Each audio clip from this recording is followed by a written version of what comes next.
네, 안녕하세요. 경자입니다. 자, 이번 주는 2026년에 제가 생각하고 있는 투자 아이디어를 조금씩 말씀을 드리고 있거든요. 그래서 지난 화요일에 미국 시장에 대해서 말씀을 드렸고, 오늘은 두 번째로 한국 시장에 대한 투자 아이디어를 조금 공유를 드리도록 하겠습니다. 자, 일단 미국도 그렇지만 한국도 지금은 반도체가 전체 시장을 끌고 가고 있거든요. 오늘 삼성전자가 지난 4분기에 실적을 발표를 했는데 역대급 실적을 기록했다고 발표를 하더라고요. 그래서 한국 시가총액의 상당 부분을 차지하고 있는 삼성전자나 하이닉스의 주가 흐름이 너무나 좋기 때문에 시장의 수급이 반도체 쪽으로 상당히 쏠려 있는 상황이고요. 그래서 지금처럼 반도체가 주도하는 시장 흐름은 당분간 계속될 것이라고 예상합니다. 그렇지만 삼성전자나 하이닉스가 작년부터 너무나 빠르게 올라왔기 때문에 지금 들어가는 것은 조금 부담스럽다고 생각도 하거든요. 그래서 사실 저도 포모를 조금 느끼고 있지만 내가 들어가면 항상 그때가 꼭지라고 생각을 하니까요. 기존에 투자를 하고 계시는 분들을 위해서 저는 진입을 하지 않을 생각입니다. 여하튼 잠깐 농담처럼 말씀을 드렸는데 지난 미국 투자에서도 말씀을 드렸지만 테크는 미국 중심으로 투자를 하고요. 배당주는 한국 중심으로 투자를 한다는 게 제가 작년부터 지켜오고 있는 투자의 큰 방향성입니다.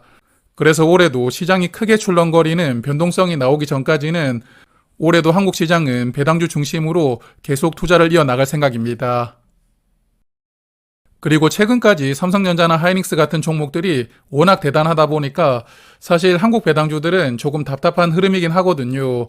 그렇지만 한국 배당주는 지난 23년부터 꾸준하게 올라오고 있는데 화면에 플러스 고배당주 차트만 보시더라도 5년 동안 주가가 거의 90% 상승했거든요. 그래서 주가도 많이 올라왔고 거기다가 보너스 느낌으로 배당금도 계속 받고 있었으니까요. 조금 길게 놓고 펼쳐본다면 한국 배당주들의 흐름은 여전히 괜찮다고 생각합니다. 자, 그래서 한국은 배당주들이 전반적으로 주가가 크게 올라왔고 그러다 보니까 이제는 배당률이 높은 종목이 몇 개 남지 않았거든요. 그래서 플러스 고배당주의 경우에는 연간 약 4.4%의 분배율로 분배금을 지급하는데요. 그렇지만 아직도 미국 배당 다우존스보다는 분배율이 1% 정도 높습니다. 그렇기 때문에 주가도 꽤 많이 올라왔지만 여전히 분배금도 더 많이 받을 수가 있으니까요. 이런 부분도 한국 배당주의 매력이라고 생각합니다. 자, 그러면 이제 제가 투자하는 종목들 중심으로 말씀을 드려볼 텐데 첫 번째는 한국 배당 ETF이고요. 두 종목을 투자하고 있고 ISA 계좌에서는 키움 고배당을 투자하고 있습니다. 이 종목은 제가 작년 여름부터 투자를 시작하고 있다 보니까 현재 약 2% 정도로 수익률이 그렇게 높지 않고요. 그리고 플러스 고배당주는 월배당 계좌에서 작년 가을부터 모아가고 있는데 현재 약 550주까지 수량을 늘렸거든요. 그리고 수익률은 약 7%로 키움 상품보다는 성과가 조금 더 좋은 상황이긴 합니다. 그래서 두 종목의 포트폴리오를 간단하게 살펴보면 먼저 키움 고배당은 한국 고배당주를 20종목 투자를 하거든요. 그래서 20개 종목만 투자를 하기 때문에 한 종목당 투자 비중을 대략 5% 정도로 조금 비중을 크게 투자한다는 특징이 있고요. 반면에 플러스 고배당주는 30개 종목을 투자합니다. 그래서 종목당 투자 비중을 조금 더 낮게 가져가고 있고 조금 더 많은 종목을 투자를 하거든요. 그래서 안정성 측면에서 약간의 장점이 있겠지만 사실 한국 고배당주가 그렇게 많지 않거든요.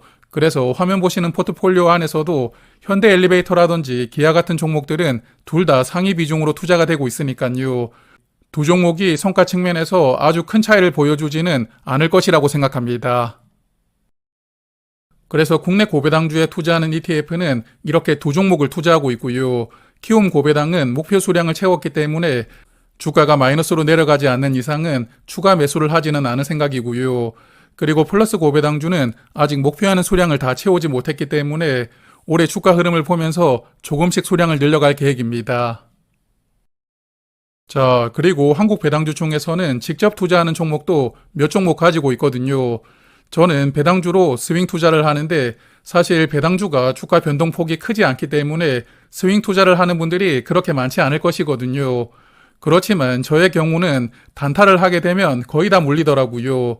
그래서 꽤 오랜 기간 물을 타면서 인내하고 그렇게 수익을 얻고 있는데 이런 경우에 배당주들은 배당금을 꼬박꼬박 주니까요. 이 시간을 인내하기가 아무래도 조금 편안하다는 장점이 있습니다. 그렇기 때문에 배당주로 스윙 투자를 하고 있는데요. 현재 투자하는 종목들이 몇 개가 있으니까 이 종목들도 간단하게 말씀을 드리고 넘어가겠습니다.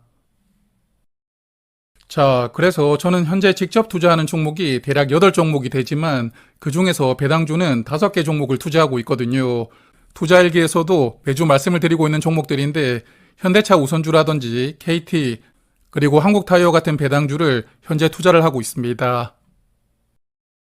그래서 현대차 이 우선주의 경우에는 오래전부터 투자를 해왔고 최근까지 수량을 조금씩 줄여나갔거든요. 그래서 이제는 130주를 보유하고 있는데 어제부터 주가가 또 크게 올라오더라고요. 그래서 조금씩 수량을 더 줄여나가고 있고 그리고 한국타이어나 디엔오토모티브는 현재 손실 구간이긴 하거든요. 그래서 이 종목들은 주가가 조금 더 빠지면 물을 타보고 또 생각하던 가격으로 올라오면 조금씩 덜어내고요. 스윙 목적으로 투자하는 종목입니다. 그리고 KT와 메리츠 금융지주는 장기 투자를 목표하고 있는 종목인데 KT는 향후 주주 환원을 기대를 하면서 투자를 하고 있거든요. 그래서 일단 현재는 수익 구간이기 때문에 혹시나 주가가 평단가 아래로 빠진다면 추가 매수해 볼 생각이고요. 그리고 메리츠 금융지주는 다들 잘 아시겠지만 밸류업으로는 국내 최고 수준을 보여주는 종목입니다. 그렇지만 작년부터 주가 흐름이 부진한 상황이긴 한데 그래도 길게 보면 주가는 다시 우상향을 보여줄 것이라고 저는 기대를 하고 있으니까요. 어제도 주가가 내려갈 때마다 조금 더 모으기도 했는데 여하튼 주가 흐름을 보면서 수량을 천천히 늘려갈 계획입니다. 자, 그리고 한국 시장은 배당주를 주력으로 투자하고 있지만 그래도 코스피 200을 추종하는 상품도 하나 정도는 보유하고 있습니다. 그래서 코스피 200 지수는 원래 코덱스 커버드 콜로 투자를 하고 있다가 작년 말에 타이거 상품으로 교체하였고요. 그래서 현재는 타이거 200 타겟 위클리 커버드 콜로 투자를 하고 있는데 원래 1700주를 가지고 있었거든요. 그렇지만 최근에 조금씩 정리를 해나갔고 이제는 1000주를 남겨두고 있습니다. 그리고 이 종목은 커버드 콜이지만 분배금을 그렇게 많이 주는 상품은 아니거든요. 현재까지 분배금으로 보았을 때 연간 분배율은 대략 6%대 중반으로 예상되고요. 그래서 커버드 콜이 약하게 적용되기 때문에 오리지널 상품의 상승률을 비교적 잘 따라간다는 그러한 장점이 있고요. 그러다 보니까 타이거 상품으로 교체를 하고 투자를 하고 있거든요. 여하튼 이제 1000주를 보유하고 있으니까요. 이제 추가로 더 정리는 하지 않고 1000주는 계속 남겨가지고 투자를 이어나갈 생각입니다. 자, 그리고 오늘 마지막으로 말씀을 드리는 섹터는 리츠입니다.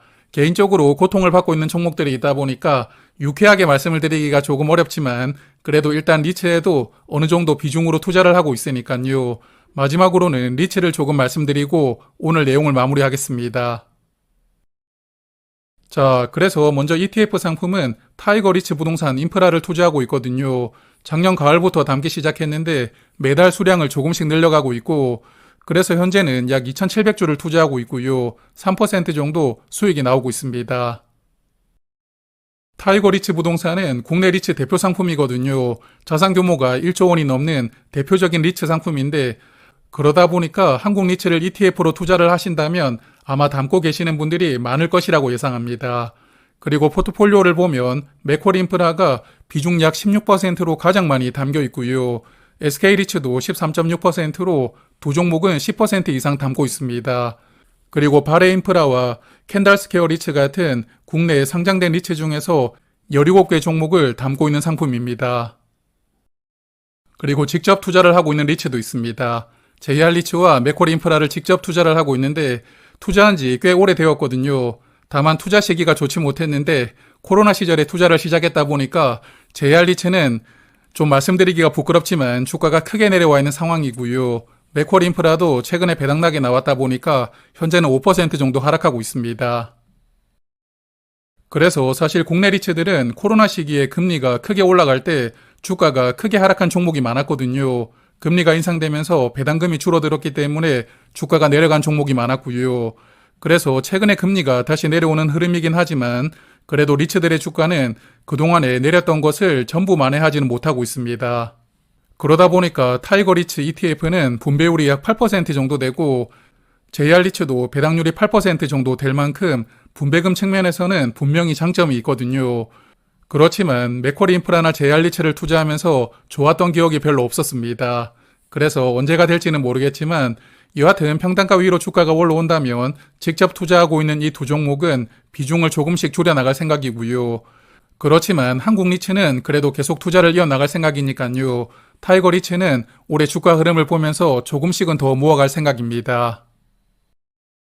자, 그래서 이번 주는 제가 생각을 하고 있는 올해 투자 방향성에 대해서 간단하게 말씀을 드려보았는데요. 사실 투자라는 것이 어느 타이밍에 큰 변곡점이 나올지 모르기 때문에 오늘 말씀을 드렸던 아이디어를 바로 다음 달에 수정해야 될지도 모르거든요. 그래서 흐름에 따라 가지고 생각을 수정하는 것도 중요하지만 그래도 큰 틀에서 본다면 한국 시장에서는 배당주를 중심으로 투자하고요. 미국에서는 테크 중심으로 투자를 확대하면서 2026년 올 한 해도 정글 같은 주식 시장에서 단단하게 버텨볼 생각입니다. 자, 그래서 올해도 좋은 정보와 아이디어로 구독자 여러분들께 도움될 만한 콘텐츠로 자주 인사를 드리도록 하고요. 그러면 오늘은 여기에서 인사를 드리고 마무리하겠습니다. 고맙습니다.